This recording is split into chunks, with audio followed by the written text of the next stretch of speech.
Today we're going to introduce the bidding strategy for the 2023 Asian Football Cup. The Asian Football Confederation is an international soccer tournament that began in 1956.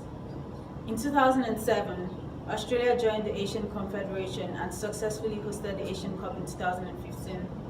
The key objectives of the Asian Cup are multicultural engagement, trade and investment, tourism and legacy.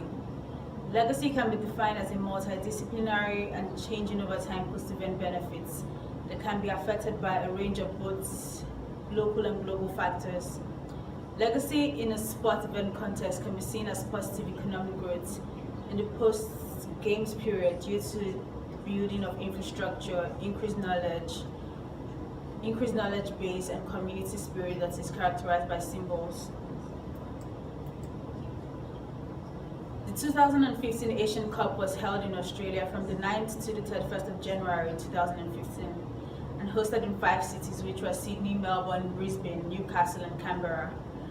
The 2015 Asian Cup aimed to deliver a world-class event that celebrates Asia's rich football culture and leaves an enduring legacy for the game in Australia. With regard to legacy, the local organizing committee for the 2015 Asian Cup identified 3 legacy objectives, which were tourism, multicultural engagement, and trade and investment.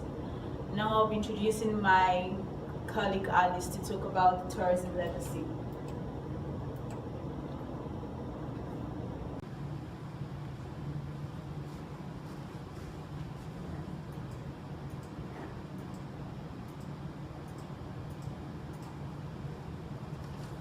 Recently, tourism has been an important part of Australian economy, and with the purpose of improving sustainable tourism and optimizing tourism benefits, some legacies and strategies should be built effectively, such as green marketing campaign and tourism products. Today, I want to talk about green marketing campaign. Marketing in tourism is shaped and determined by the nature of the demand for tourism and the operating characteristics of supply industries. However, green marketing will concentrate on not only the demand of the customers, but also the environment. That's why our objective will to swiftly and indirectly increase the awareness and impression of the tourists through media exposures of the image of Australia. First, I want to talk about slogan. The sentence, "See, even Mother Nature wants to be our attendee." What will be the main slogan which is used to influence the awareness of the audiences, tourists, and residents about the environment and nature during the AFC Asian Cup? Second, about the logo. The logo for this marketing should represent some main characteristics of the AFC Asian Cup and the nature of Australia. For instance, because Australia is famous for the large amount of sunshine it receives during the day. A circle with embodies the pole and the sun can be the center of the logo, with some main colors such as green, yellow, red, and white.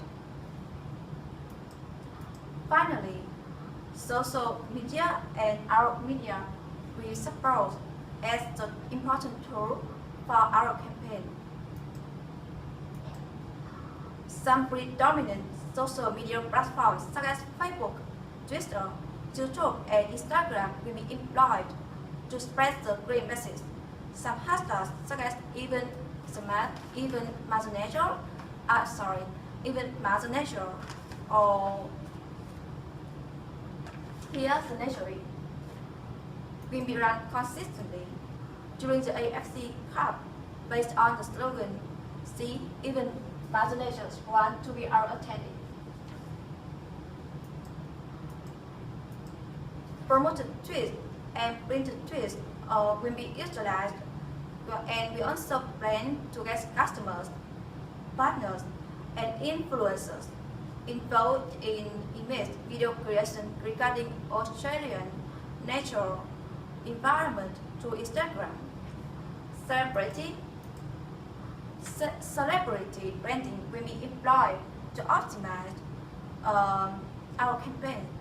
Numerous Australian celebrity and football players can be collaborated to enhance the green marketing campaign through the video on YouTube.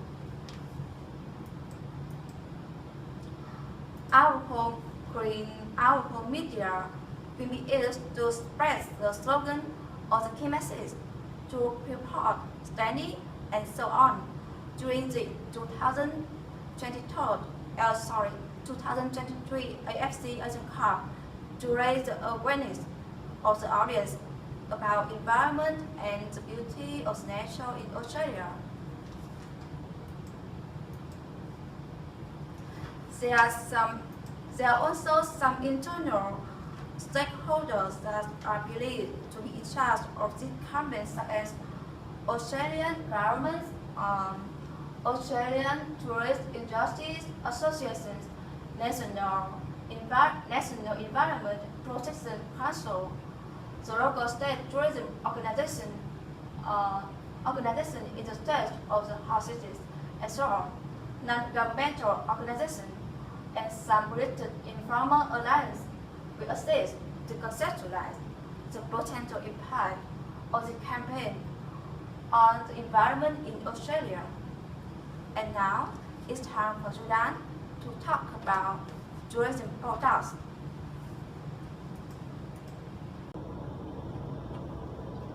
Now here comes the strategy of tourism products. There are 3 points here: nature-based experience, cultural-based experience, and modern tourism. They are all designed to build long-enduring tourist attractions for the purpose of attracting more visitors, leaving their long-lasting impressions, and of course, promoting the local economic growth. First, come to the nature-based experience. The natural environment plays an important role in Australian tourism industry. However, after being exploited as tourist attractions, the ecosystem now is being affected.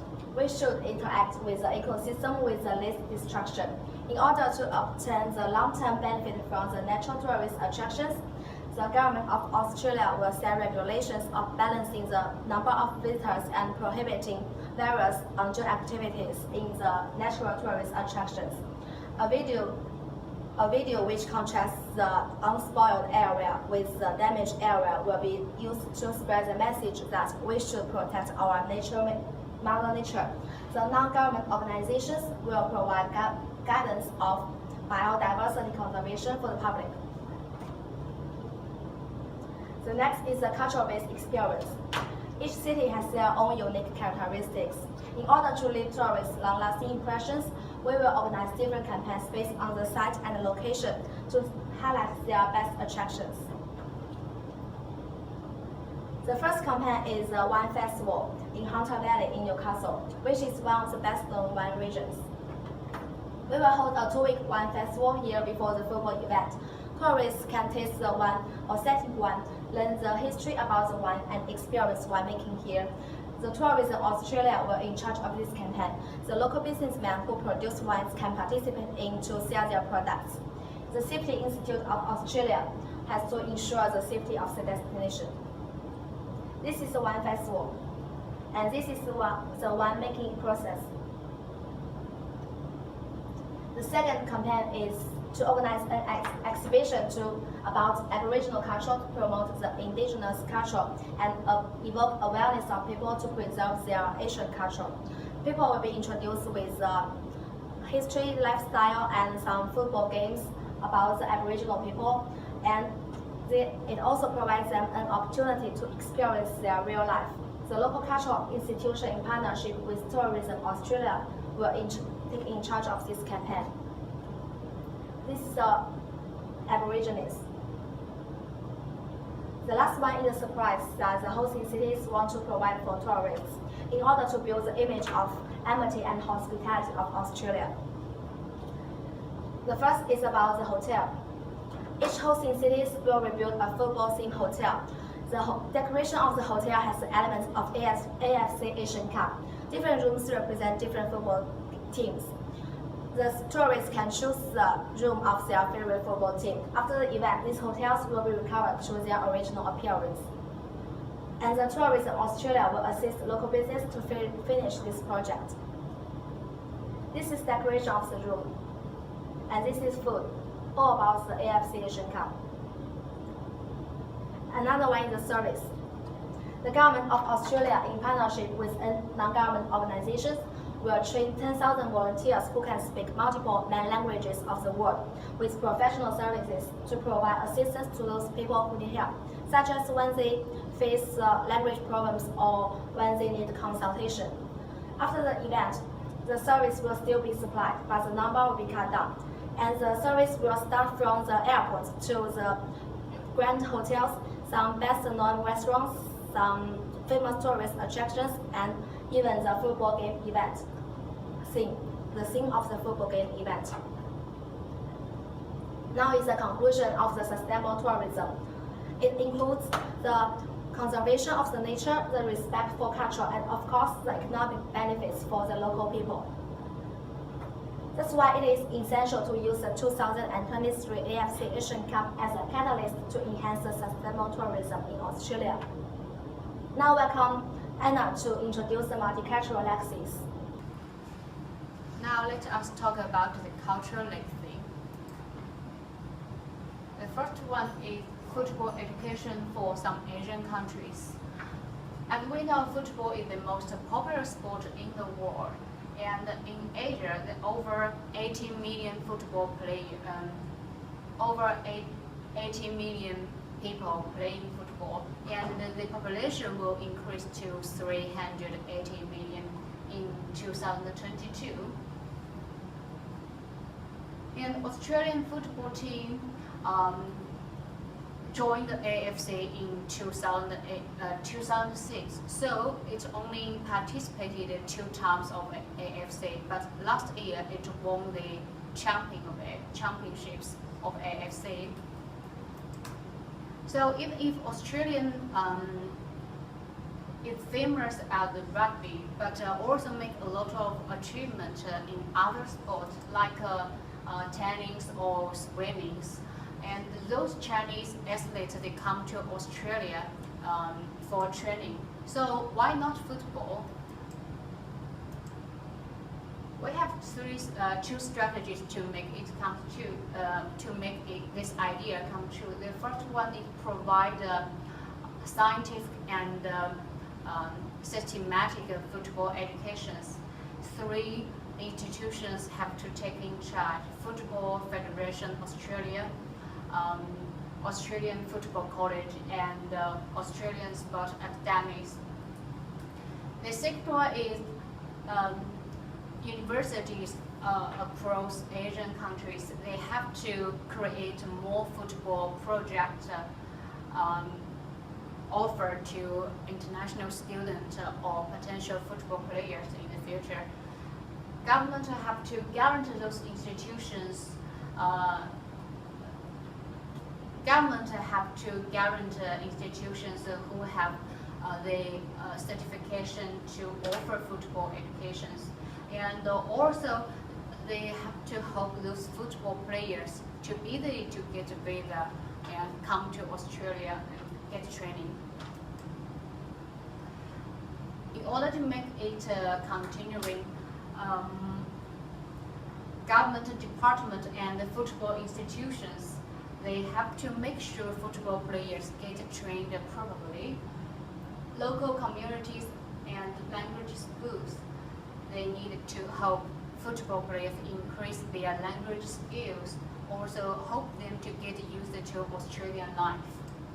The second one is AFC could be could be a platform to rebuild the country's relations. In real Olympic Games, because Houghton called a Chinese swimmer a cheater, so it arose a lot of bad comment about fans and athletes, even countries' relations feel quite intense in that moment. So the relations changed all the time due to celebrities' behaviors or political reasons. And in order to rebuild the relationships, we have to hold different kind of activities, bring them together, make them communicate more. And also we could arrange those people from different countries to live together instead of separating them. Lastly, local community, local medias and international medias, they have to report more stories, they have to report more heartwarming stories toward the world. Let people know this sport is more than just a competition. The stakeholders, departmental or multicultural affairs and ministers, they needed to make sure those activities go smoothly because they have more experience, and the government and NGOs, they have to keep continuing organizing those kind of activities. More importantly, it's continuing, the local communities have to show hospitality for those football players and the visitors. Hopefully, at the end, hopefully by their showing the hospitality, fans, football players, they could shake each other's hand and respect each other. Now let me hand over to Mercy to introduce the infrastructure basic. I'll be talking about the last legacy of this group, which is infrastructure legacy. Infrastructure legacy is one of the main legacies people expect from an event. Residents of a destination want to see development in their infrastructure. Governments of that destination also want to see development in their infrastructure because it gives them pride. This group suggested through infrastructure for the 2023 Asian Football Cup. We suggested an upgrade of stadiums and an upgrade of existing road in order to prevent some social costs such as loss of amenities, displacement of residents, and maybe hatred focused of the games. When it comes to stadiums, for instance, there is a report by Committee for Adelaide will suggest that there is going to be much increase in the population of Adelaide by 2030, which is like 7 years after the games. And with such increments in population, there is going to be much pressure on existing facilities. And these existing facilities like roads and stadium will not be able to accommodate the incoming population. So there is a need to upgrade this, which will benefit the Asian Cup and also be a lasting legacy for more events that are going to come. The problem is that there are more soccer stadiums. There are less soccer stadiums in Adelaide, Brisbane, and Newcastle. And the fact that they are less, they also have less capacities. Like in the Spencer Park in Brisbane has less capacity, which is 10,000, and it can be upgraded to 18,000. And even in Newcastle, where the capacity is much, it's also not a lot, and it can be upgraded to maybe 55,000. This is the Cooper Stadium, which can have a roof like this, and this is the Spencer Park, which can also be upgraded to this. What needs to be done is that this stadium must be upgraded to be able to take large numbers of the audience that are coming, to be able to reduce pressure on existing facilities. When it comes to road, the roads in Adelaide, as I said earlier on, the population is going to increase, so there's going to be more vehicle pressure on these roads. So there is a need to expand the roads in Adelaide to be able to accommodate the increment in vehicle use. And in Brisbane, the rail system is very poor, and there is a need to upgrade them to high-speed rail system, which can be able to move people easily to other surroundings in Brisbane. what needs to be done is that much attention must be paid to these major connecting roads in Adelaide, and then the roads, the heavy roads and rail freight routes in Perth need to be upgraded to be able to prevent traffic congestions. Stakeholders for this are, with the stadium, the main stakeholders will be the Football Federation of Australia and then the Australian Football. With these two, they are the game owners and they are the project owners. So they are going to collaborate with state governments and sport departments of the various Australian states to be able to implement these initiatives. And the state government and sport departments of the various states are going to collaborate with local communities and event sponsors and the local construction companies to be able to construct, to be able to upgrade these stadiums, and to also get rapport from from local communities on how the upgrade can have an impact on their life. With transport, state government and sport departments of the various Australian states are going to work with infrastructure ministers of the various states to be able to educate people about the upgrade and the changes in transport. Labour ministries and city councils will be responsible for the continuity of this by ensuring that there is a lot maintenance of this road after the games. I'll introduce my sister Sunny to talk about investment legacy. So I'll be talking about the investment legacy. Initially, the investment legacy of 2023 Asian Football Cup will be to further build and enhance economic bondings between Australia and other Asian countries, and also to promote improvements of sports infrastructures to stimulate the sports cultural atmosphere in Australia. We identified two investment strategies. The first one is the investment on the stadiums and surrounding areas in 4 cities.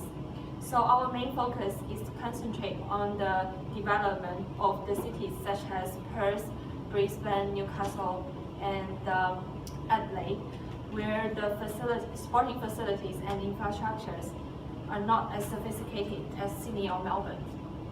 So upon the successful implementation of the infrastructure and tourism plan that implemented in those cities, the 2023 Asian Football Cup event can be exploited to expand business through the vast investment towards upgrades of stadiums and the surrounding facilities, as was stated in our infrastructure legacy. 3 groups of stakeholders are identified in the implementation of the continuous of our investment legacy. The first one is Australian government, the Department of Foreign Affairs and Trade, as they will be responsible to deliver an effective ad programming and to negotiate the international investment agreement.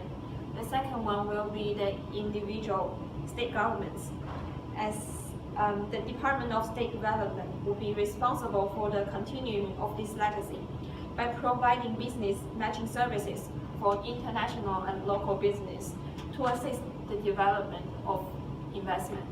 The third party will be the influential and leading industries on both Asia and Australia. So the second investment strategy will be investment on the shipping and logistics system. So this investment strategy comes with 2 facts, based on the 2 facts.